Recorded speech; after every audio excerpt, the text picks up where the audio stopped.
নমস্কার, আমি সন্দীপন ব্যানার্জি, এই জেলার একজন সাংস্কৃতিক কর্মী। আমাকে আপনারা হয়তোবা দেখেছেন কোনো মঞ্চে, কোনো স্ক্রিনে বা কোনো অন্য জমায়েতে, বা হয়তো দেখেননি।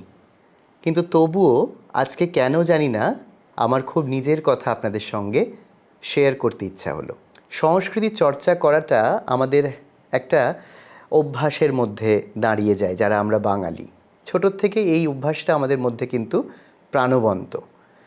আমার সংস্কৃতি চর্চা বলতে খুব মনে পড়ে 2 বছর কি 2.5 বছর এই উমাসুন্দরী পার্কে যখন দুর্গার ভাসান হতো, তখন আমার খুব মনে পড়ে আমার দাদু, আমার মায়ের বাবা, উনি আমার একজন ইন্সপিরেশনও বলতে পারেন।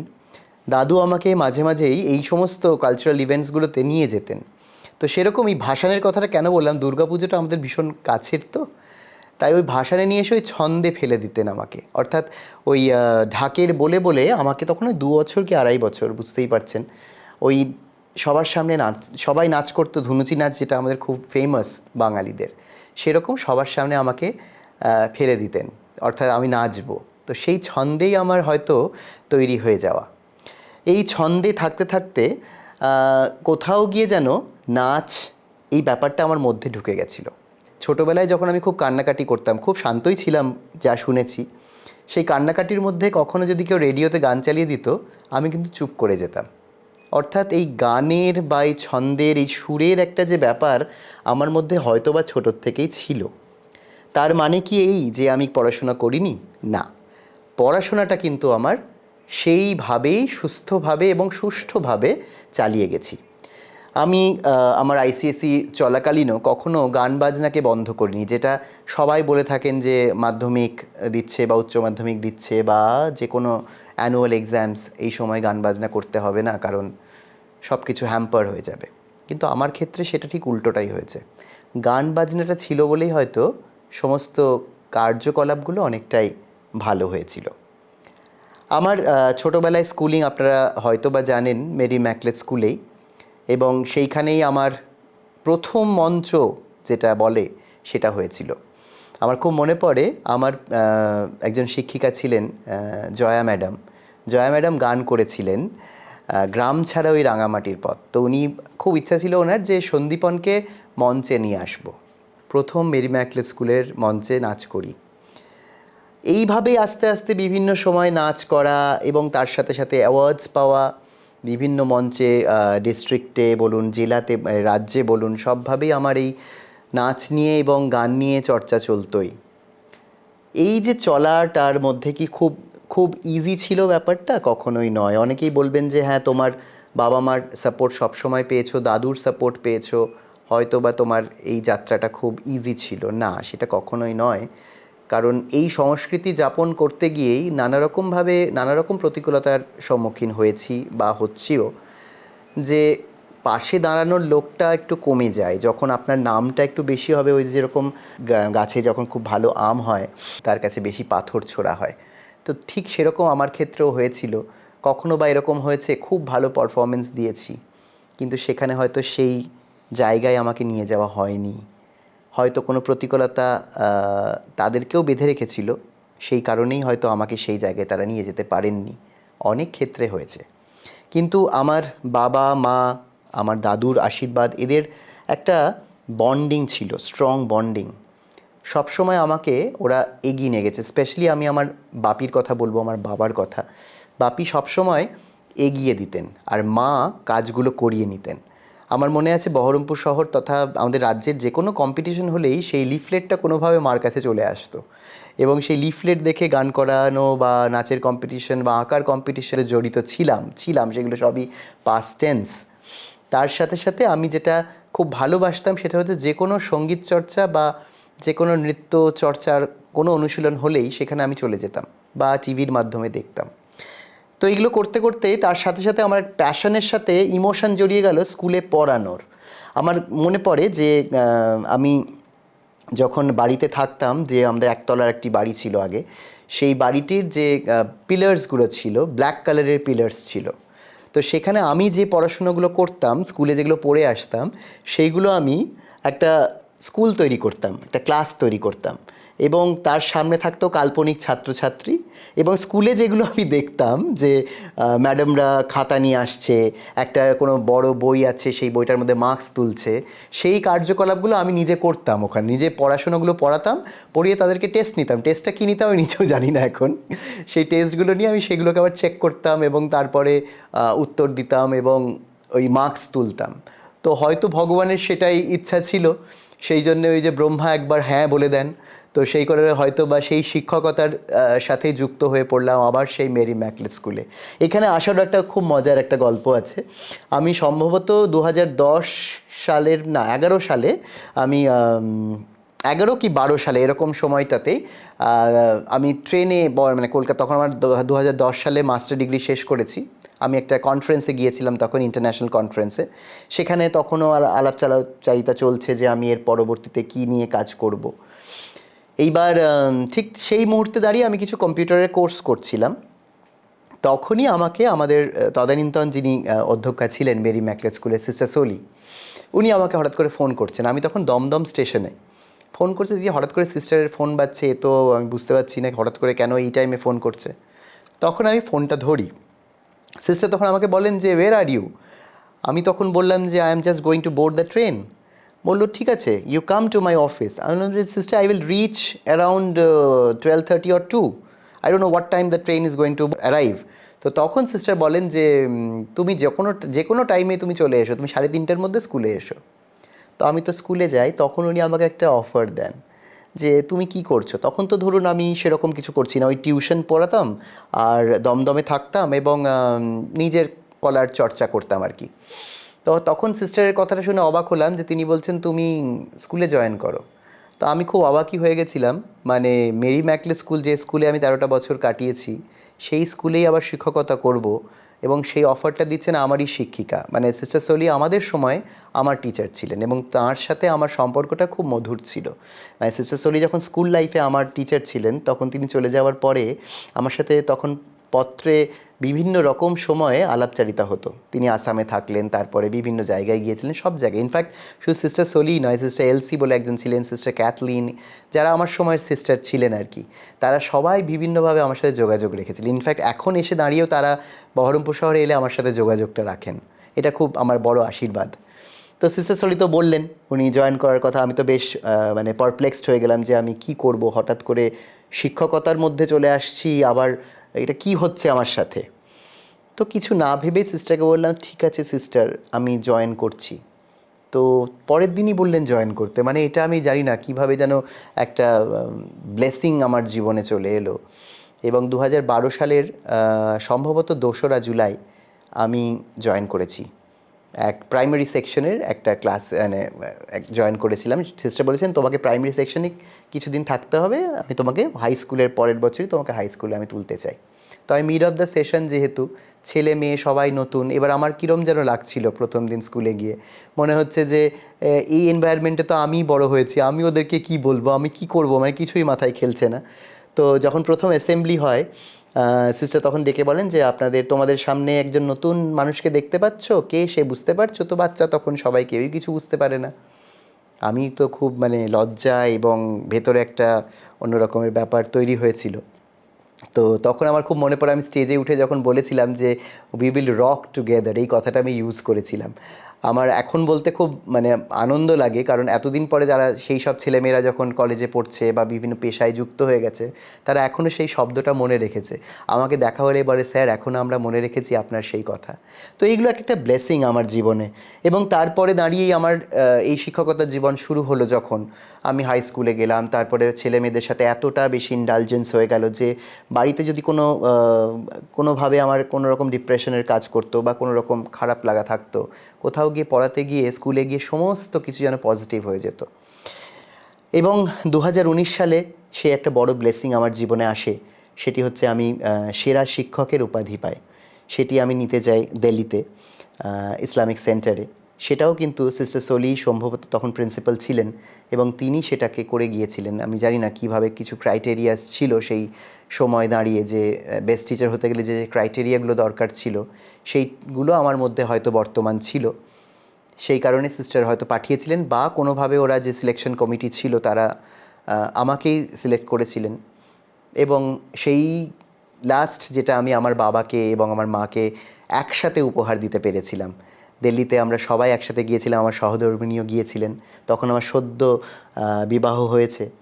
আমরা 4 জন মিলে এবং আমাদের স্কুলেরই একজন স্যার, গৌতম স্যার, তিনিও গিয়েছিলেন স্কুলের হয়ে পুরস্কার নিতে। স্কুল বেস্ট স্কুল পেয়েছিল, সিস্টার সোলি বেস্ট এডুকেশনিস্টের পুরস্কার পেয়েছিলেন। তো আমরা সবাই যাই ওখানে দিল্লিতে এবং ইট ওয়াজ এ মার্ভেলাস ইভেন্ট। মানে আমার এখনও বলতে গায়ে কাঁটা দেয় যে ওখানে দাঁড়িয়ে যখন বলছে যে সেরা শিক্ষক, সেরা স্কুল মেরি ম্যাকলে স্কুল, তখন কোথাও গিয়ে মনে হচ্ছিল সত্যি সিস্টার সোলি আমাকে একটা বড় যেন এয়ার দিলেন, একটা বড় বাতাস, একটা বড় আকাশ আমাকে তুলে দিয়েছিলেন। হয়তো অনেক দায়িত্ব তারপরেও থেকে গেছিলো। সেই দায়িত্ব নিয়ে এখনও চলছে মেরি ম্যাকলে স্কুলের সাথেই।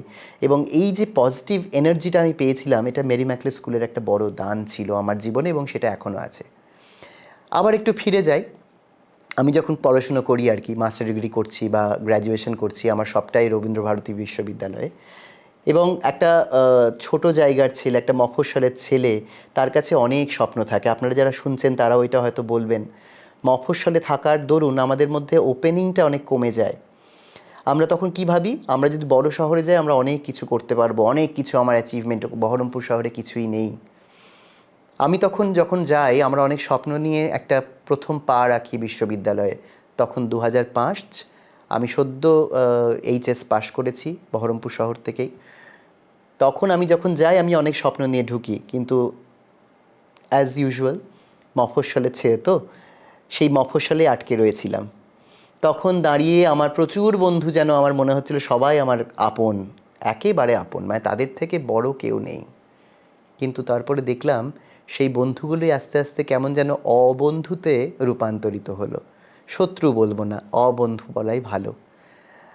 তো তারা কোথাও গিয়ে যাদেরকে সব থেকে বেশি আপন ভেবেছিলাম, তারা আস্তে আস্তে দূরে সরতে শুরু করলো। তারা ওই যে জুলিয়াস সিজারকে যেরকম ব্রুটাস পেছন থেকে স্ট্যাব করেছিলেন, ঠিক সেরকমই অনেক ক্ষেত্রে আমিও সেগুলোর সম্মুখীন হয়েছিলাম। বাড়িতে সব কথা বলা যেত না, কারণ বাড়িতে এমনিতেই একা ছেলে, এত বছর পরে থাকছি, একা যাপন করছি ওখানে নিজের দিনলিপি। সবাইকে সব কথা বলা যেত না। আপনারা যারা শুনছেন, আমার সেই সময়ের বন্ধুরাও হয়তো আছেন, বা আমার যারা ছাত্রছাত্রী তারাও শুনছো হয়তো, যে এই সময়টা একটা গ্রোথের সময়। এই টাইমটাতে আমাদের সবসময় নিজেকে তুলে ধরতে হয় যে কিভাবে আমি নিজেকে মেলে ধরবো। আমার কিন্তু ওপেন অপশন ছিল প্রচুর, নিজেকে বিগড়ে দেওয়ার, যে কোনো রকম নেশায় আসক্ত হয়ে যাওয়ার। কোনোটাই কিন্তু আমি করিনি। করিনি একটা কারণেই, সেটা হচ্ছে যে আমি সবসময় একটা কথা আমার ছাত্রছাত্রীদেরও বলি এবং নিজেও সেটা মেনে চলি। আমি যখন নিজের রোজগার করিনি, ততদিন কিন্তু আমি কোনো কিছু খুব ব্র্যান্ডেড ইউজ করিনি। যতটুকু আমার সীমাবদ্ধতা ততটুকুই আমি করেছি। যেদিন থেকে আমি প্রথম উপার্জন করতে শুরু করি, প্রথমে আমার বাবা মা, আমার আত্মীয় পরিজন যারা আমার খুব নিকট, তাদেরকে কিছু অবশ্যই উপহার দিয়েছি। তার সাথে সাথে নিজের জন্যেও গ্রুমিং করা শুরু করেছি। আস্তে আস্তে ব্র্যান্ডেড পোশাকে নিজেও নিয়ে গিয়েছি। এখন হয়তো আমি অনেক ব্র্যান্ডেড পোশাক পরি, অনেক ভালো ভালো জায়গায় যাই, অনেক কিছু হাইফাই আকারে নিজের দিনযাপন করি, কিন্তু সবটাই কিন্তু নিজের উপার্জনে। সেই জন্যে বাবা মা যেটুকু তাদের উপার্জন করে আমাদেরকে দিচ্ছে, সেটাকে গুরুত্ব দাও, সেটাকে নষ্ট করো না। নেশা আসক্ত হয়ে যাওয়া খুব দরকার নেই। কারণ বন্ধু বান্ধব কিন্তু সবসময় যে পাশে থাকে এমনটা নয়। তোমার যখন অনেক কিছু আছে তখন বন্ধু প্রচুর পাবে, কিন্তু যখন তোমার কিছু নেই সেই সময় দাঁড়িয়ে যারা তোমার কাঁধে হাত দিয়ে বলবে চল আমি আছি তোর পাশে, তারাই কিন্তু আসল বন্ধু। সেরকম বন্ধুকে আমি পাইনি, অবশ্যই পেয়েছি। আমার বন্ধু ভাগ্য খুব ভালো, আমার গুরু ভাগ্য খুব ভালো। সবাই আমাকে সবসময় পাশে থেকেছেন, যে কোনো আমার হেরে যাওয়ার পেছনে। আমাকে হারতে দেয়নি, রাদার আর একজন মানুষ, তিনি হচ্ছেন কবিগুরু রবীন্দ্রনাথ ঠাকুর। আমি যখন হস্টেলে মানে পিজিতে যখন থাকতাম, আমার অনেক রকমের প্রতিকূলতার সম্মুখীন হয়েছি, অনেক বন্ধুদের সাথে বিমর্ষ হয়েছি, বা আমার অনেক কিছু প্রতিকূলতা তো সবার সব রকমের হয় ধরুন। তখন গিয়ে রবীন্দ্রনাথের ছেলেবেলা জীবন স্মৃতি, সঞ্চয়িতা গীতবিতান কোথাও গিয়ে যেন একটা নিঃশ্বাস আমাকে দিয়েছিল, একটা পিওর অক্সিজেন দিয়েছিল, যাতে আমি ডিপ্রেসড না হই। আমার এক বন্ধু তারপরে খুব মজা করে বলে, তুই ডিপ্রেশন কথাটাই তুই জানিস না, ডিপ্রেশন তোর কাছে আসতেই পারে না। কারণ আমি নিজে মনে করি, আমি যখন মনে করি যে আমি পারছি না বা আমি ডিপ্রেসড, তখন আমি নিজে এই কথাটা বলি, সন্দীপন তুই ডিপ্রেসড। এই কথাটা যখন আমি বলি তখন মনে হয় কোথাও গিয়ে আমি তো ডিপ্রেসড নই। এটা আমি সবাইকেই বলি যে যখনই মনে হবে ডিপ্রেসড তখন বেরিয়ে এসো সেখান থেকে, বেরিয়ে আসবে নিজের জন্যে, কারোর জন্যে নয়। আর তার থেকেও বড় কথা আর একটা জিনিস, আমার একজন শিক্ষিকা ছিলেন শ্রীমতী কাকলি দাস। কাকলি ম্যাডামের কথা খুব মনে পড়ে। ম্যাডাম বলতেন যখনই মন খারাপ হবে তখন সেজে নিবি, ভালো করে সাজবি, আয়নার সামনে দাঁড়াবি, দেখবি নিজের কোথায় গিয়ে হারিয়ে গেছিস, সেই ভালো খারাপ লাগাগুলো কোথায় চলে গেছে। তাই ভালো লাগার এবং ভালো থাকার কিন্তু অনেক উপায় আছে, সবটাই কিন্তু নিজের কাছে। নিজে যদি ভালো থাকতে জানি তাহলে সবটা হতে পারে। আমি কেন রবীন্দ্রনাথের প্রসঙ্গটা তখন টানলাম, তিনি কেন এতটা পজিটিভ, আমারই একজন রুমমেট ছিলেন, আমার এক বন্ধু, সে অন্য কলেজে পড়তো, ল নিয়ে পড়তো এবং নেশা আসক্ত ছিল। সে আমার কাছে রবীন্দ্রনাথের গল্প, আমি একদিনকে ওকে এমনি ক্যাজুয়ালি বলছিলাম, তো বলতে বলতে শেষ হয়ে যায় সেই গল্প, কিছু একটা রবীন্দ্রনাথের কোনো একটা গল্প নিয়ে বা রবীন্দ্রনাথের কোনো একটা লেখা নিয়ে কথা হচ্ছিল আলোচনা। কারণ আমি জানতাম যে এরা এইসব ব্যাপারে ইন্টারেস্টেড নয়, এদেরকে বলে লাভ নেই। আমার খুব আমি খুব স্তম্ভিত হয়েছিলাম। দুদিন পরে আমি যখন ঘরে ফিরে আসি, ও আমাকে ডেকে জিজ্ঞেস করেছিল, সন্দীপন আমাকে তো বললি না তারপরে কি হলো। এইটা হচ্ছে রবীন্দ্রনাথ।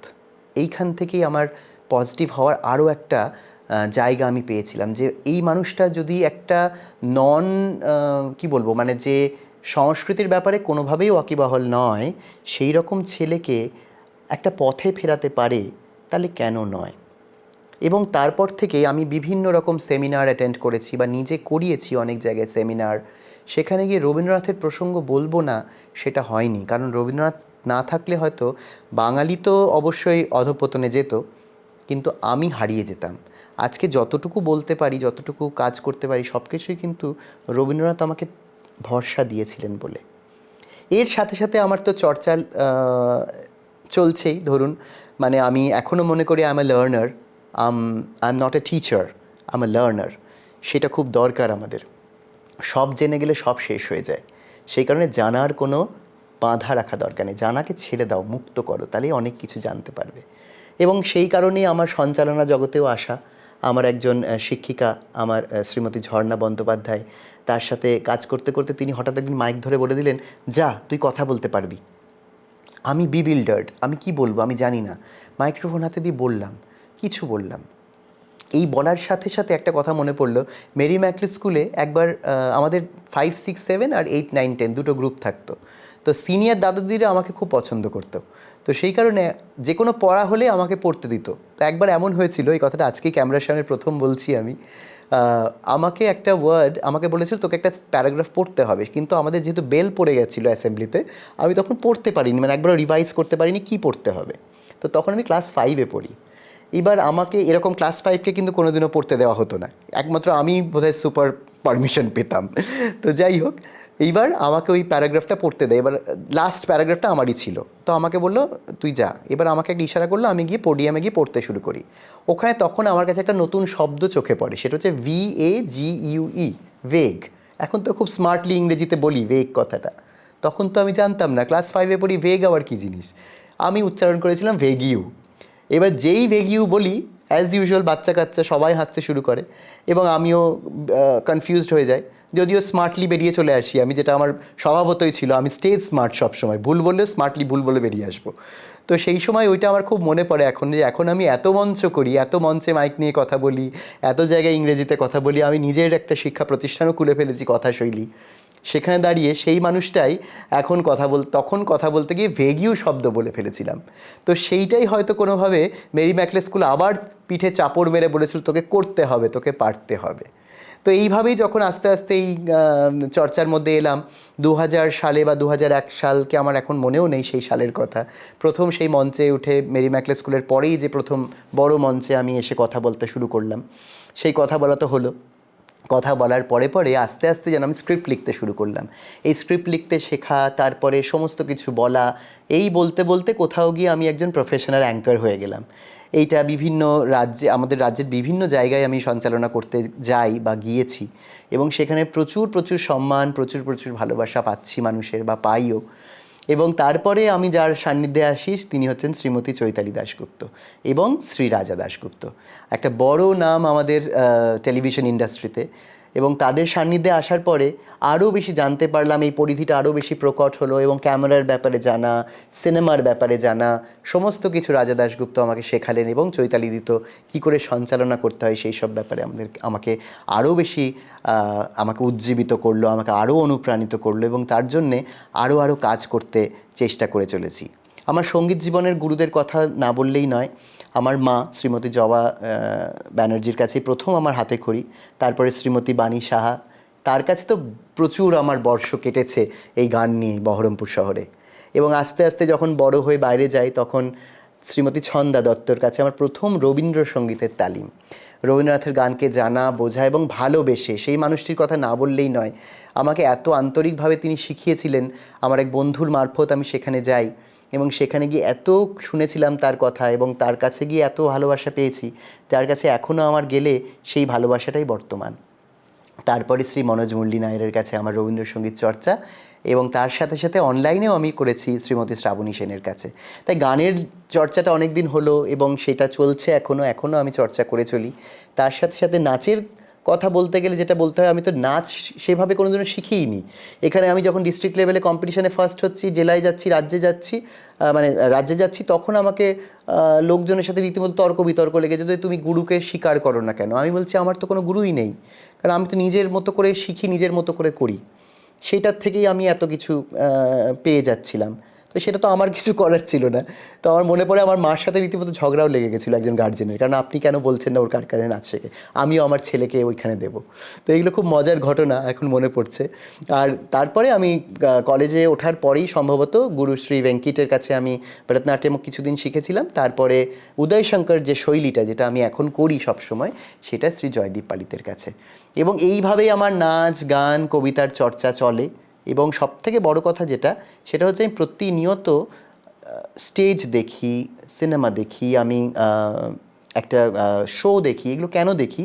কারণ আমাদের তো এই 5 ইন্দ্রিয়, সংস্কৃতি চর্চা করতে গেলে এই 5 ইন্দ্রিয়কে কিন্তু সজাগ রাখতে হয়। কারণ আমি যখনই যেটা করেছি সবসময় সেগুলো দেখে শিখেছি। মোটিভেশন পেয়েছি অনেক সময় আমার এই গুরুদের থেকে, বড় বড় শিল্পীদের থেকে, আমার সহকর্মীদের থেকে অনেক সময় হয়েছে। কিন্তু ভালোবাসার থেকে এই কাজগুলো করেছি বলেই হয়তো কিছুটা অন্তত করতে পেরেছি। তাই এই সংস্কৃতি যাপন চলছে, তার সাথে শিক্ষকতার জীবনও চলছে। এই বেশ ভালো আছি। আমার কি ডিপ্রেশন আসে না? আমার কি খারাপ লাগা হয় না? অবশ্যই হয়। কিন্তু সেইগুলো থেকে বেরিয়ে আসতে গেলে, নিজেকে ভালো রাখতে গেলে যেগুলো দরকার, সেইগুলো কিন্তু নিজেকেই বুঝতে হয়। তাই শুধু নেশাতে আসক্ত হয়ে বা আমি কোনো নেগেটিভিটির দিকে এগিয়ে না গিয়ে যদি ভালোবেসে ভালো থাকার কথা ভাবি, তাহলে কিন্তু অনেক কিছু করতে পারবো জীবনে। তাই আপনাদেরও বলছি, ভালোবেসে নিজেকে ভালোবাসুন আগে। যদি নিজেকে ভালোবাসতে পারেন, তবেই দেখবেন আপনার আশেপাশটা কিন্তু অনেকটা সুন্দর হয়ে গেছে। তাহলে আপনি বুঝতে পারবেন আপনার আলো দিয়ে আপনি অন্যকে আলোকিত করতে পারছেন। ওই যে রবীন্দ্রনাথ বলেছেন, অন্ধকারের উৎস হতে উৎসারিত আলো, সেই তো তোমার আলো, সকল দ্বন্দ্ব বিরোধ মাঝে জাগ্রত যে ভালো, সেই তো তোমার ভালো। তাই সেই ভালোটুকু নিয়ে বাঁচুন, ভালোটুকুকে ভালোবাসুন। ভালো থাকুন। নমস্কার।